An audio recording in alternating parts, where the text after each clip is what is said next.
It's O it's কখন কোনটা হবে? কখন আইটি অ্যাপোস্ট্রোফি এস এবং কখন আইটি এস ব্যবহার করতে হয়? আর কেন ব্যবহার করতে হয় চলুন জেনে নেই। Hello everyone, welcome back to my channel. I am Pranto. You are watching English with Pranto. প্রথমে আমরা আইটি এস জেনে নেই। আইটি এস একটি পজেসিভ প্রোনাউন যার অর্থ হলো এটির বা এর।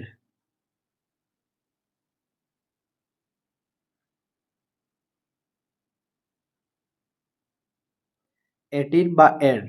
আইটি এস কোনো বস্তু, প্রাণী বা যে কোনো কিছুর মালিকানা বোঝাতে ব্যবহার করা হয়।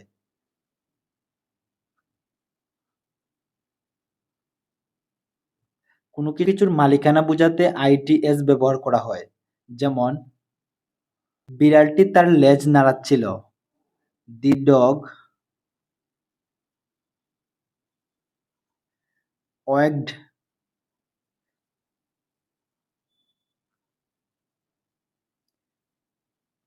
It's tell.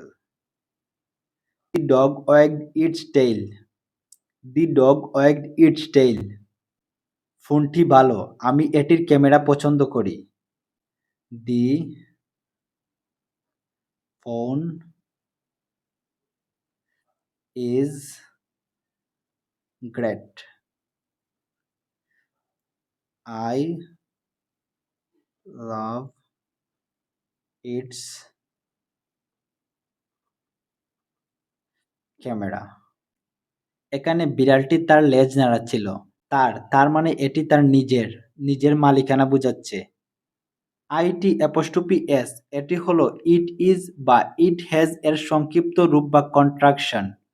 আইটি অ্যাপোস্ট্রোফি এস হলো ইট ইজ বা ইট হ্যাজ এর সংক্ষিপ্ত রূপ।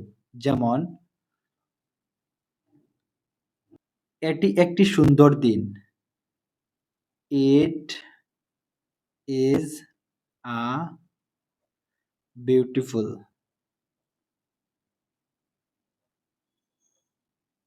Day. It is a beautiful day. এখানে ইট ইজ এর সংক্ষিপ্ত রূপ হলো ইটস। ইট ইজ এর সংক্ষিপ্ত রূপ হলো ইটস। এরপর হচ্ছে আমাদের দেখা হওয়ার পর অনেক সময় হয়ে গেছে। আমাদের দেখা হওয়ার পর অনেক সময় হয়ে গেছে। It has been a long time since we met. It has been a long time since we met. আমাদের দেখা হওয়ার পর অনেক সময় হয়ে গেছে। এখানেও আমরা ইট হ্যাজ এর পরিবর্তে ইটস ব্যবহার করতে পারি। এটি হচ্ছে ইট হ্যাজ এর সংক্ষিপ্ত রূপ ইটস। ইটস। আশা করি বিষয়টি বুঝতে পেরেছেন। আরো একবার সামারি আকারে বলছি। আইটিএস হচ্ছে আমরা যখন কোনো কিছুর মালিকানা বোঝাতে চাইব তখন আমরা আইটিএস ব্যবহার করব। এবং আইটি অ্যাপোস্ট্রোফি এস হচ্ছে ইট ইজ বা ইট হ্যাজ এর সংক্ষিপ্ত রূপ।